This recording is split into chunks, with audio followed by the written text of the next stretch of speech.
When you realize you have some money in the bank for the first time, it's a wonderful feeling. Suddenly, you have to answer a new question. What should you do with your extra funds? Sadly, many people never take the time to fully explore that question. Rather than learning more about personal finance, they shrug and shop on Amazon for something fun. However, the skills of saving and investing money well are some of the most essential tools for building wealth. Taking advantage of them is surprisingly easy. No special classes are required, nor do you need any abilities to do so. Financial journeys begin at different points for everyone. In spite of this, almost everyone can benefit from a few universal steps. To improve your finances, reach your goals, and build lifelong wealth, follow these easy steps if you have 1,000 or more in your bank account. Baby, I have a taste, all the highs and the lows. No, you'll never be the same. I don't really want to hurt you, but I can't control the pain. Hello guys, welcome to my channel. In today's video, we will talk about how to position yourself for long-term wealth and what his universal steps are. 1. Getting rid of unsecured debt. The interest rates on mortgages and car loans are usually low since they are secured by collateral, but not so on unsecured debts like credit cards, student loans, and personal loans. Make sure that your credit card balances are paid off before doing anything else. You can pay off your debt as quickly as possible by using the debt snowball or debt avalanche methods. To buy yourself some time while paying off the balance, open a low APR credit card with the introductory 0% introductory APR on balance transfers. A personal loan or a student loan can also adversely affect your credit score and financial strength. Regardless of whether you are saving for retirement or paying down a mortgage, set aside extra money each month to pay off unsecured debts as soon as possible. 2. Establish an emergency fund. Every individual needs to set aside money for unexpected bills, so the recommended size varies, sometimes dramatically. According to conventional wisdom, you should keep an emergency fund with 1 to 6 months expenses. It is advisable to keep more money in your emergency fund. The more irregular your income or expenses are, start by opening a high-yield savings account. It's not only savings accounts that can be used as an emergency fund. It is common for people to keep several layers of accounts they can access in case of emergency, in order to minimize the opportunity cost associated with retaining so much cash in low-yielding accounts. There are several additional layers of security that can be added to your portfolio. For example, money market accounts, short-term government bonds, no volatility stock funds, and unused credit cards can all be added. Number 3. Open an IRA.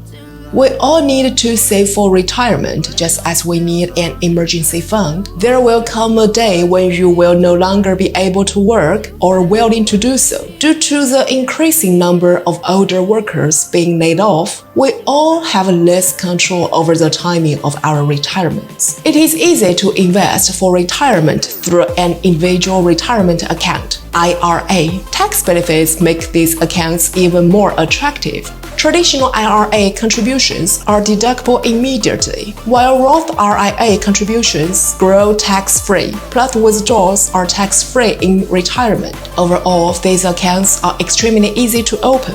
M1 Finance, Robinhood, and Vanguard are all good investment brokerages you can use to open them. A retirement account can be opened online in about 5 minutes, and you can begin investing immediately. 4. Open a taxable brokerage account. When you open an IRA, you might as well open a taxable brokerage account as well. To kill 2 proverbial birds with 1 stone, you can do it simultaneously. Stocks, bonds, REITs, mutual funds, ETFs, and mutual funds can all be invested in your brokerage account and IRA. If you withdraw money before retirement, you'll be charged penalties, unlike your taxable brokerage account, which has fewer restrictions. Money can be contributed, bought, sold, and withdrawn at your convenience. Investors who are new to investing tend to feel intimidated by the process of creating an account and choosing investments. You can begin investing with a few index funds that offer broad exposure to the market if you don't know what to invest in. Even if you invest just a few dollars, it's important to open the account and make your first investment. 5. Build passive income if you can. What do you remember about the golden goose that made the golden egg every day. Passive income works like that.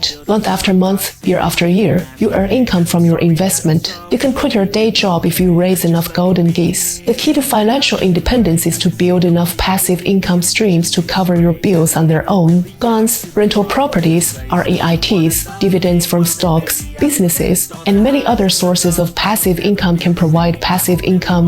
Having more of it allows you to rely less on income from your job, and you become closer to retiring early if you want. It can take thousands of dollars to invest in income-generating properties, like rental properties. With others, you can invest under $1,000 and begin earning income immediately. It is better to make money from your savings than to have to work hard for it. 6. Make a down payment on a house by saving. Homeownership is not for everyone. It is common for some people to move too frequently, to need the flexibility to move quickly, or they simply do not want to deal with the hassle of maintaining and repairing a home, while others dream of owning their own home that they can customize however they like. You should start planning how to come up with a down payment if that's the case. In addition to your Roth IRA, you may be able to use another retirement account to make a down payment if you have one.